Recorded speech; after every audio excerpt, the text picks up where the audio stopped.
They're coming to get you, Barbara. Stop it. You're ignorant. They're coming for you, Barbara.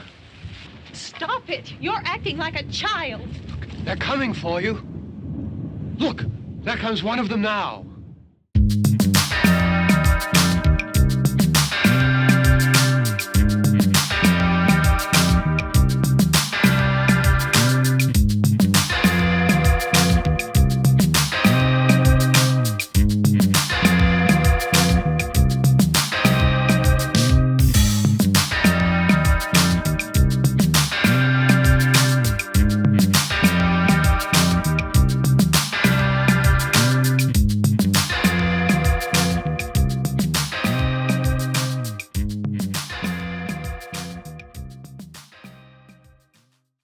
Hi, gang, don't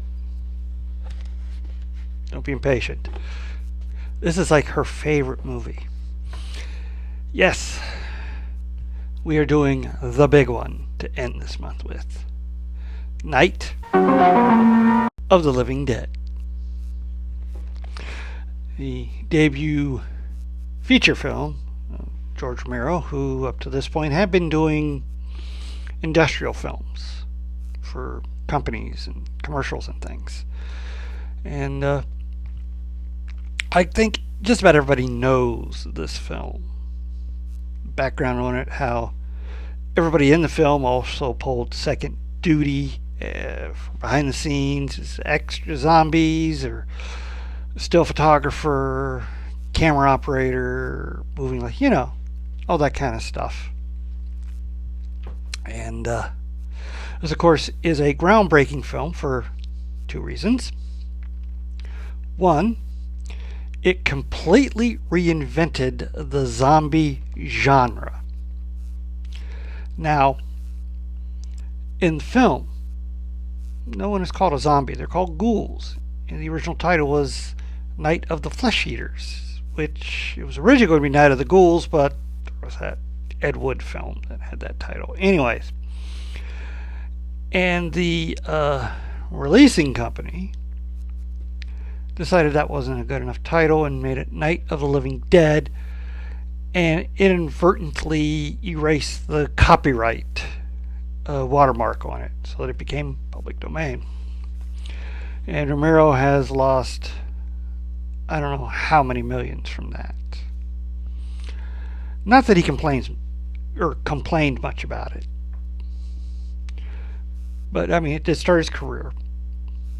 And after this, although it didn't really catch on until Dawn of the Dead, his follow-up in '79, that the whole flesh-eating, gut-munching zombie movie became de rigueur.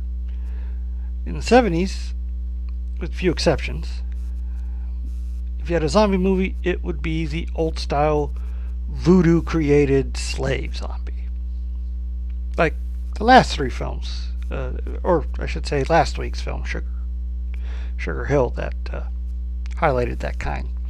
But here, whole new concept. We would not have films like 28 Days Later, Fulci's Zombie Flesh Eaters, Zombie 2, a lot of titles in that one. Living Dead of Manchester Morgue.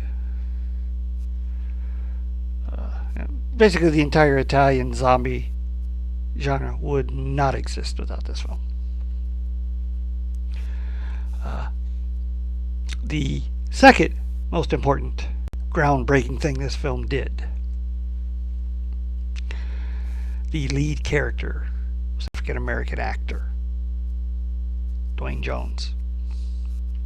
Now, Romero has said he wasn't thinking about the actor's race or how this would be seen, and he wasn't making a political statement with it. Right. He just said Jones was the best actor for the role. Although he did change the character to more fit Jones's interpretation, because originally he was a kind of a redneck truck driver who was very angry. They pulled that back for someone a little more erudite, as they say. And of course, some of the lines have a more punch to them because this film came out in the midst of the civil rights, and you've got a lot of stuff between the racist white character and our leading man. But let's start off with the opening, in which Johnny and Barbara have traveled a long distance to visit their father or grandfather's grave. They don't really specify. I assume it's father because they talk about their mother. And they've been having trouble with radio reception. And he kind of pulls a prank on her because she scares easy. And there's this weird guy wandering around the cemetery, and he starts doing this rather bad Karloff impression about how that man's coming to get her. And she gets embarrassed by this and goes to apologize to the man.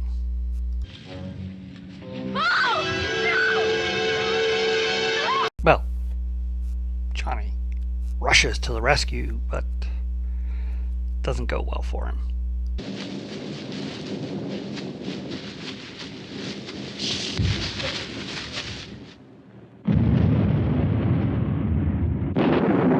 Those teeth. Anyway, she runs back to the car, but unfortunately, Johnny had the keys. And here, because this is early days, we get a deviation from what would become the formula for the Romero zombie flick.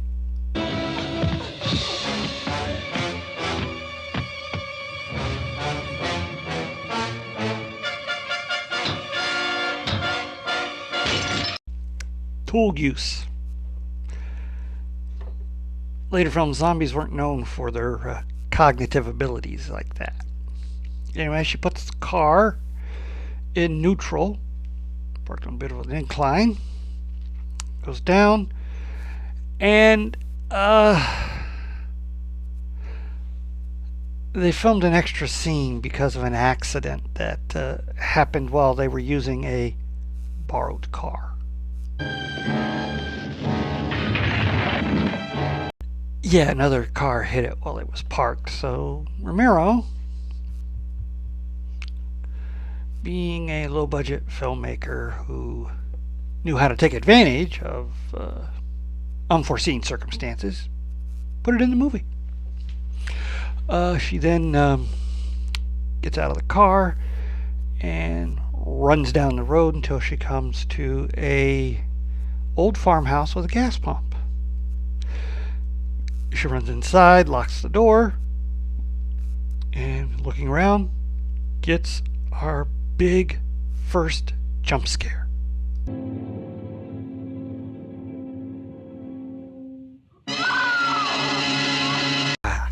Good, that's gnarly. I know what you're thinking. Why aren't they reanimated? This is a film about dead bodies coming back to life and eating people. Why didn't that one? Well, my theory was too far gone. It had died. It had not been killed by a zombie. It had died. She had died, natural causes, and was so decayed by the point that the film starts, couldn't reanimate. Brain was too rotted. This is the recently deceased. That's very important here at the start, which brings to mind one of the problems I've always had with the Romero films. Well, it is a problem.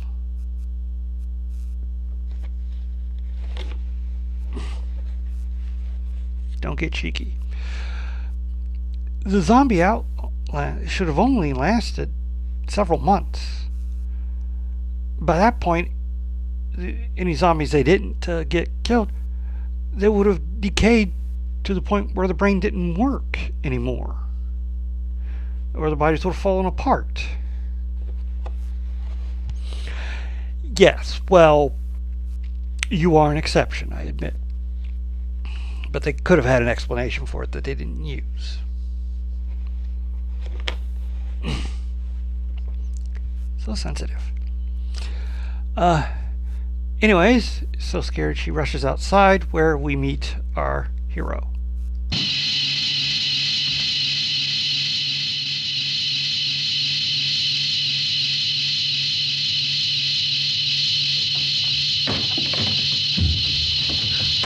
As you can see, Night has fault.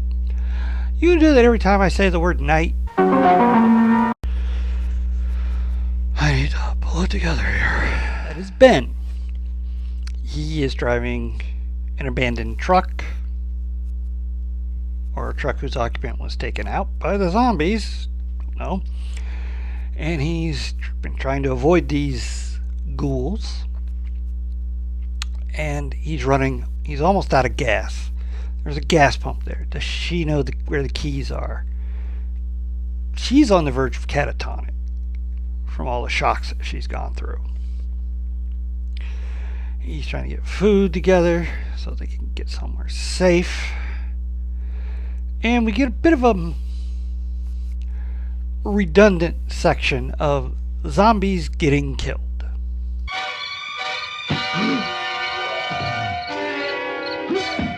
Tis but a scratch.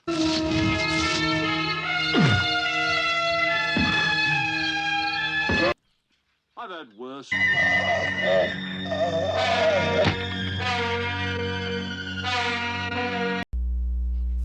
He's very effective at that. Well, the reason he went outside first was they were taking out the car, or his truck. Kind of neat that they're going to get away. But look, there's more showing up. So I'm going to have to start boarding up the windows and barricading the doors. And, well, he's going to need to keep them away from the house for a while. So he sets a easy chair on fire and tosses it out in the front yard. Then while he's getting the wood together, he tells Barbara about how he had come upon this problem and he doesn't know what's going on. And she starts to tell him about Johnny, which starts to get her hysterical. And then we get a scene that the actor really didn't like and really didn't want to do, but Romero talked him into it. My brother is not dead!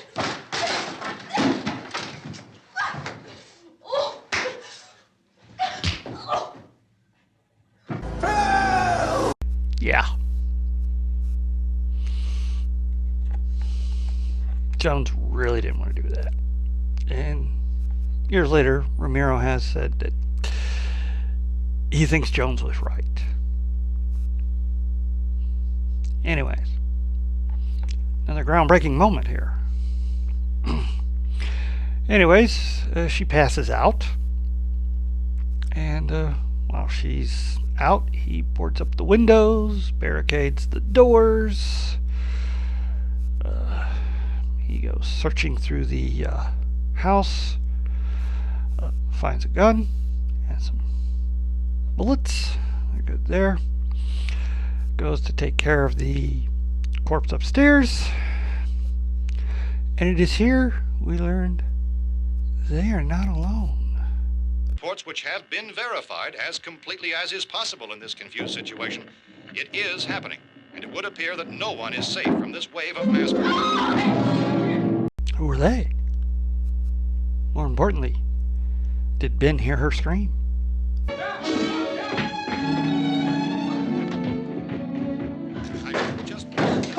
Don't shoot! We're from town! Oh, they're from town. Well, that's different. Nice to meet you. Of course, Ben, he's a little upset about the fact that there's people downstairs. He's been banging away trying to get this place secure. Why didn't they come up to help? Well, the main speaker for the group, Harry Cooper.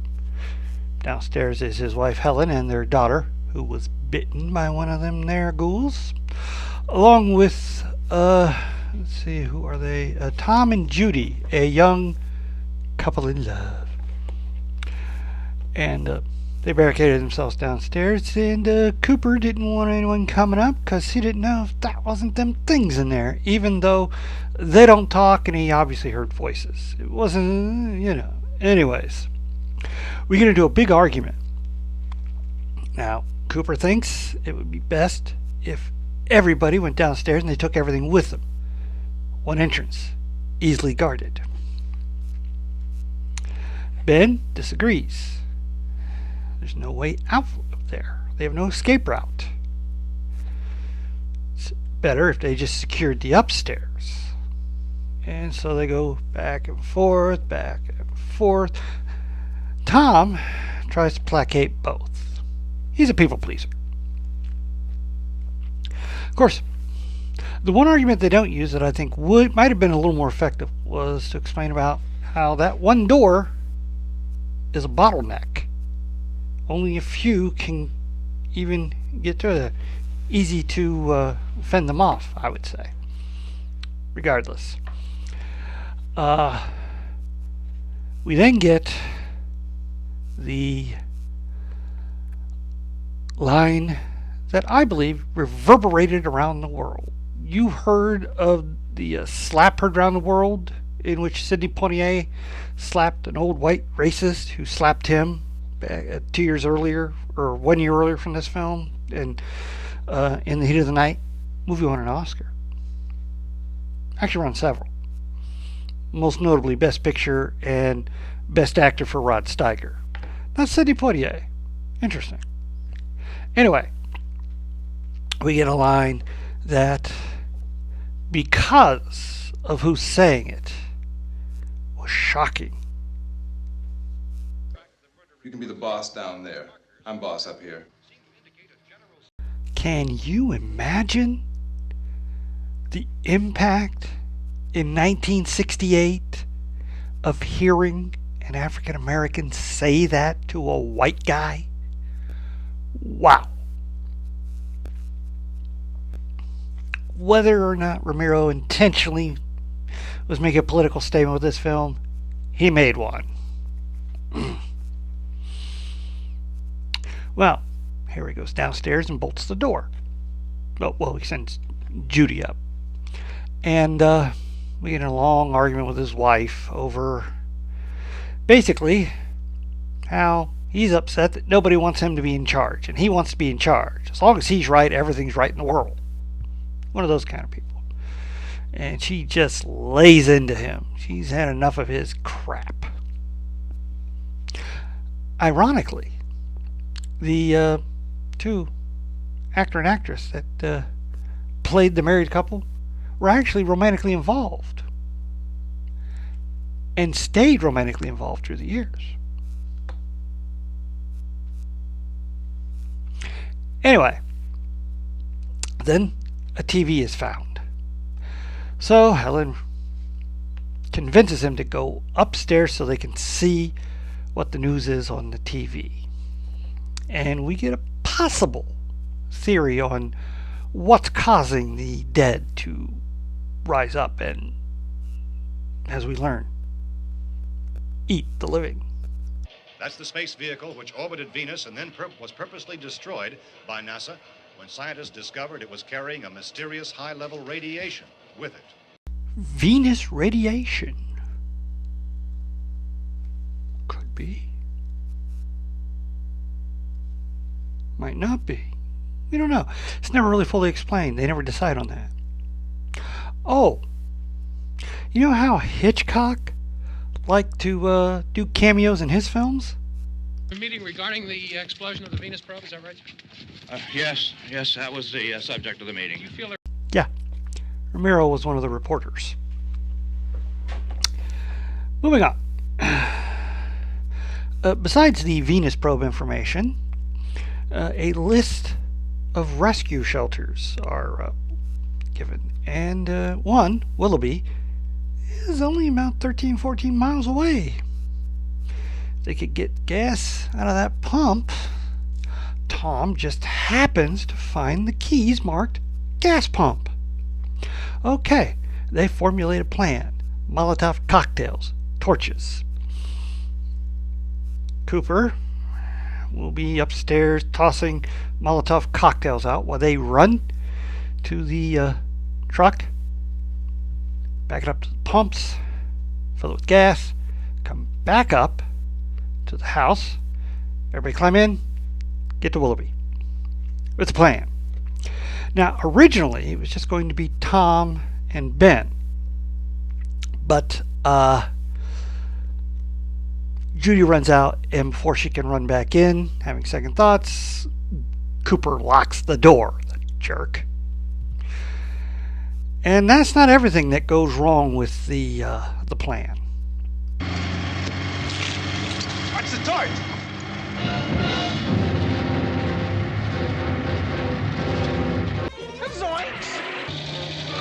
My jacket's caught.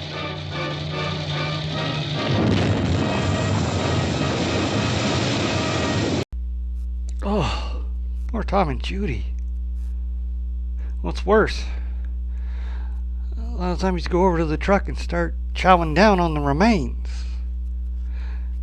Ben makes it back to the house, but Cooper refuses to let him back in.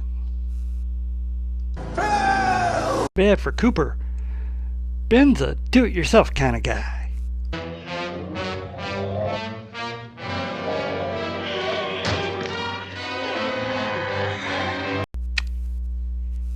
Ooh, I don't think things are going to go well with Cooper.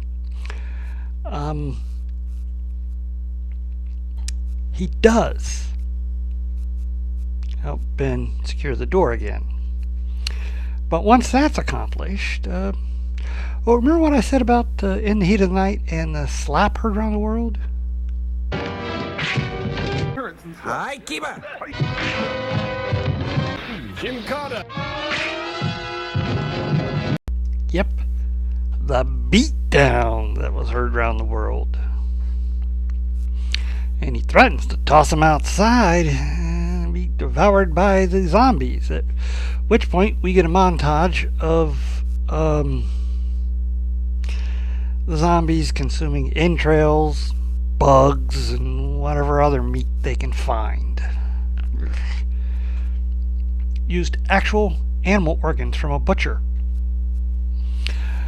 Gotta hand it to the zombie extras. They went the whole 9 yards there for dedication to the craft. Anyway, we get another newscast, and everyone's favorite character gets introduced, Sheriff McClellan. Hey, Chief, if I were surrounded by 6 or 8 of these things, would I stand a chance with them? Well, there's no problem. If you had a gun, shoot him in the head. That's a sure way to kill him. If you don't, get yourself a club or a torch. Beat him or burn him. They go up pretty easy. Yep.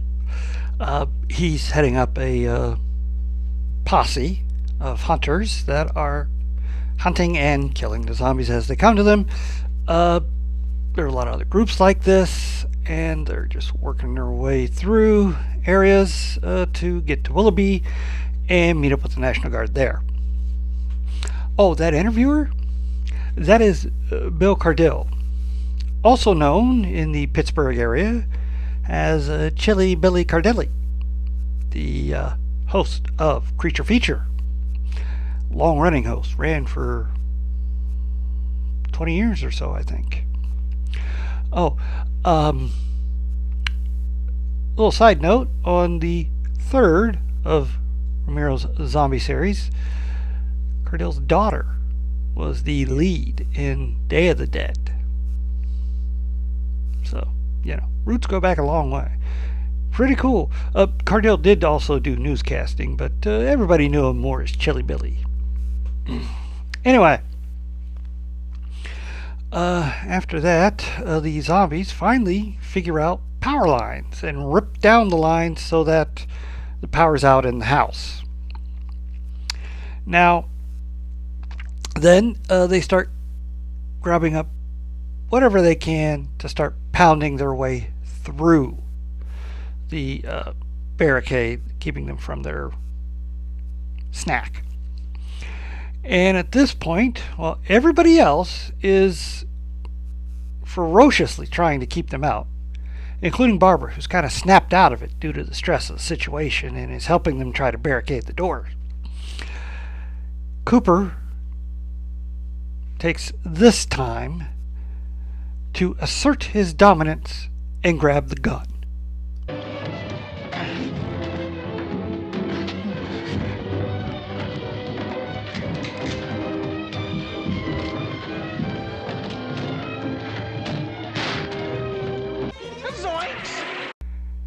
Can't say it was undeserved. I also notice his wife isn't all that shocked by it. I get the feeling she didn't care for him much anymore either. But he does do one redeeming thing. He decides as he's dying that where he wants to be is with the most important person in his life.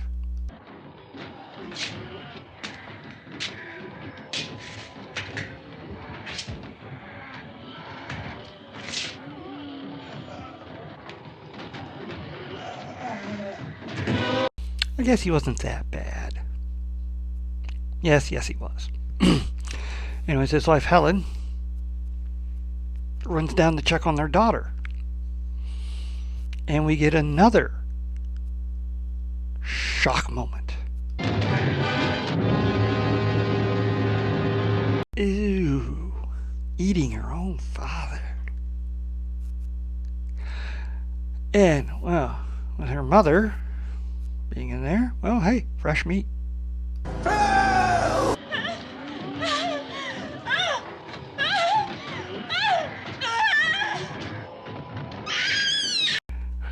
That murder scene was one of the most controversial in the film. People went nuts about the horrendousness of it. The daughter repeatedly stabbing her mother.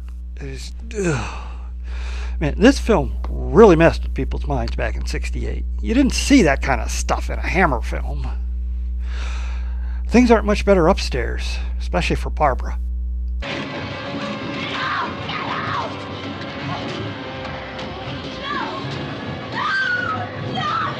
Poor Barbara.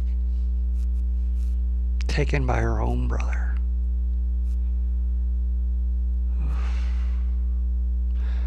Well, a bit of irony. Ben ends up having to barricade himself in the basement, where he's got a little bit of tidying up to do.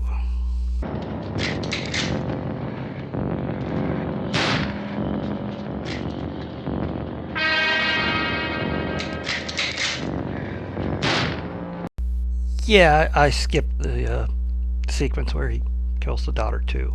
Kind of assumed that. The horde upstairs destroys the upstairs of the house, but the barricade to the cellar holds. And the next morning, after a horrendous night, yeah, that one's on me. Anyways, the sheriff's posse has made its way down to by the house, taking out zombies, building bonfires to toss the bodies just to make sure, and cautiously making his way upstairs. He finds the house is empty, and Ben goes to take a look through a window. All right, Vince, hit him in the head, right between the eyes. What?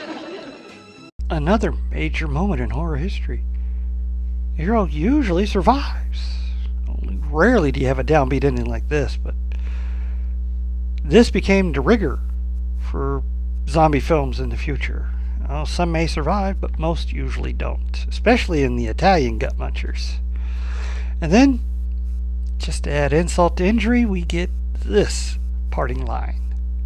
Good shot. Okay, he's dead. Let's go get him. That's another one for the fire. Pretty callous. But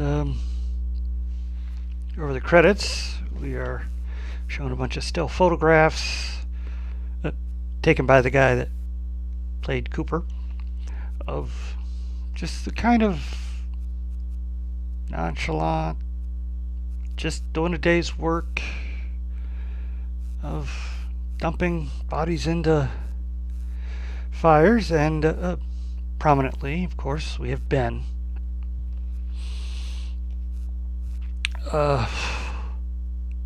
There's not a lot of horror films that from years ago that still have that kind of visceral effect and a shock.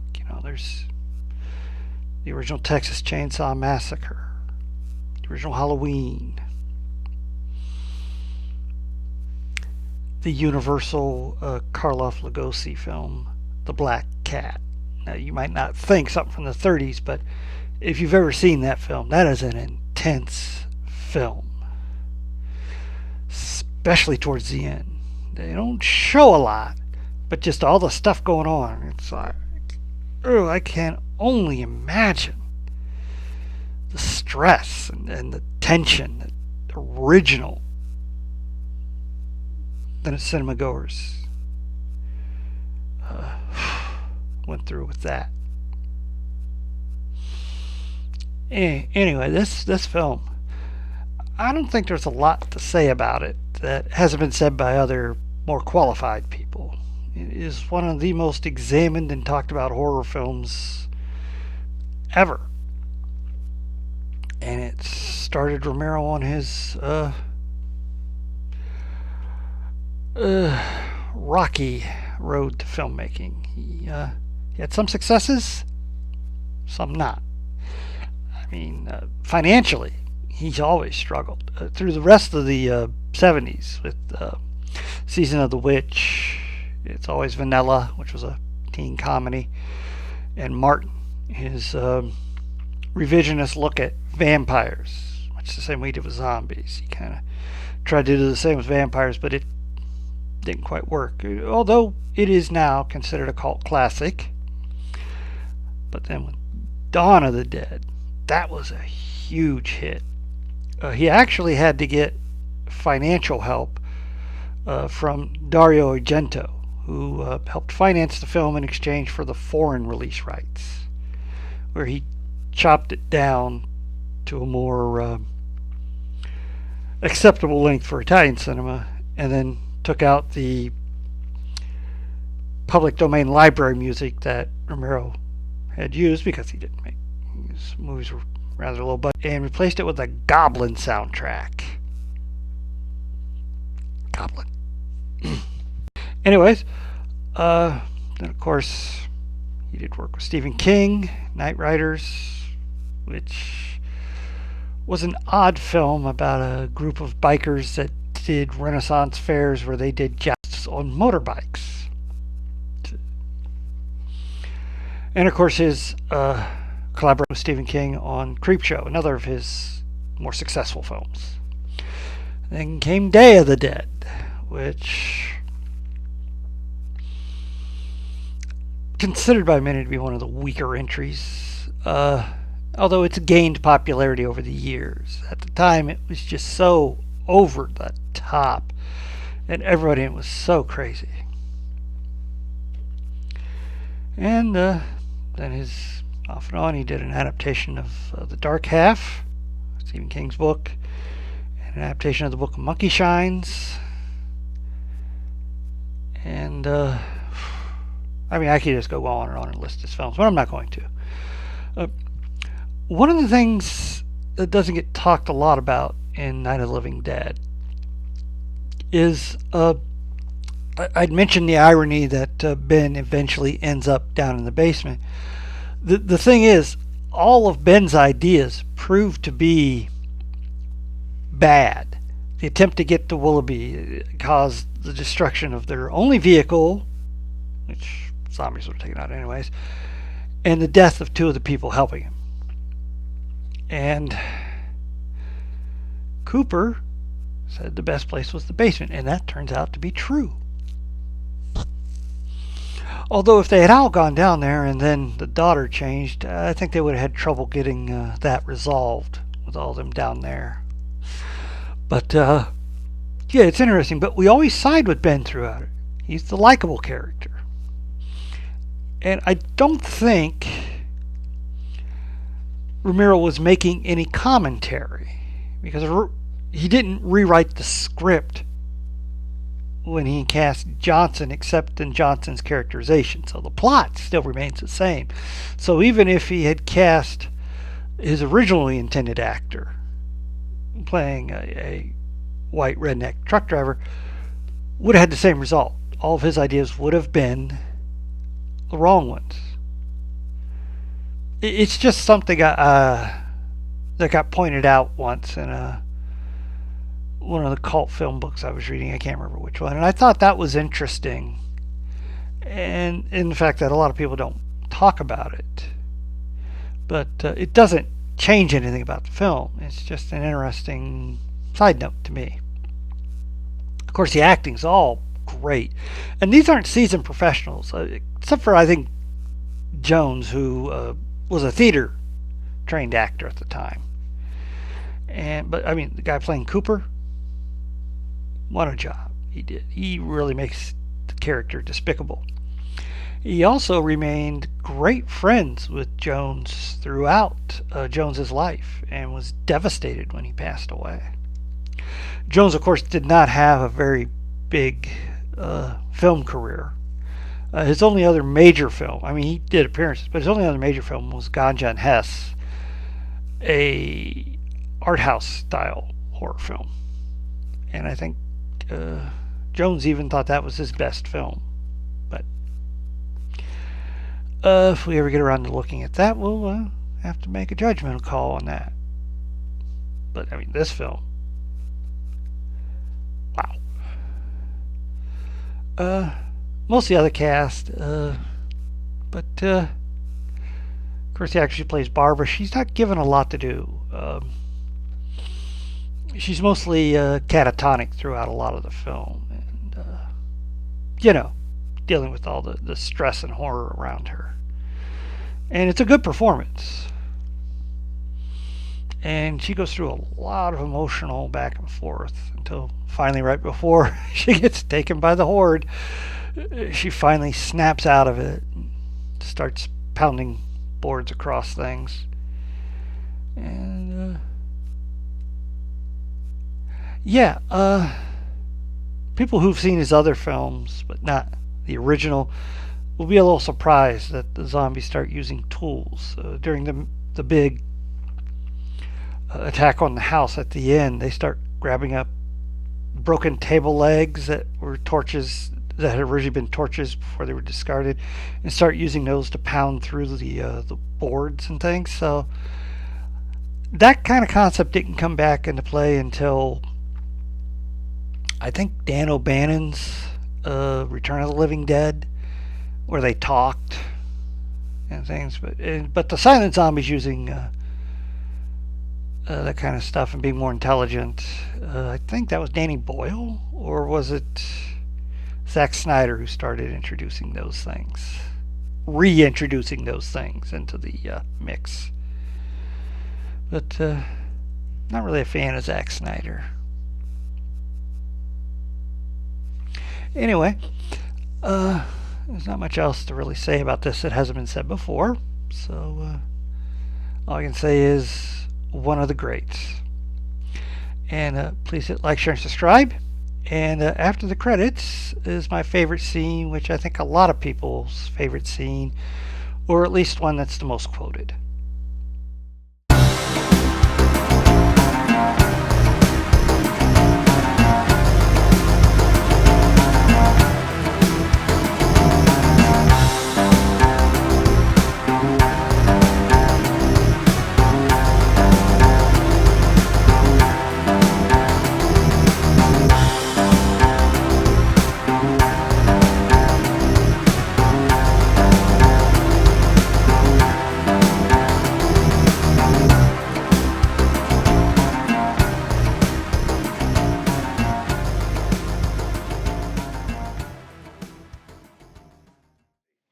Well, Chief McClellan, how long do you think it will take you until you get the situation under control?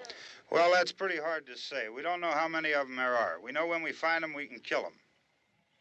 Are they slow-moving, Chief? Yeah, they're dead. They're all messed up.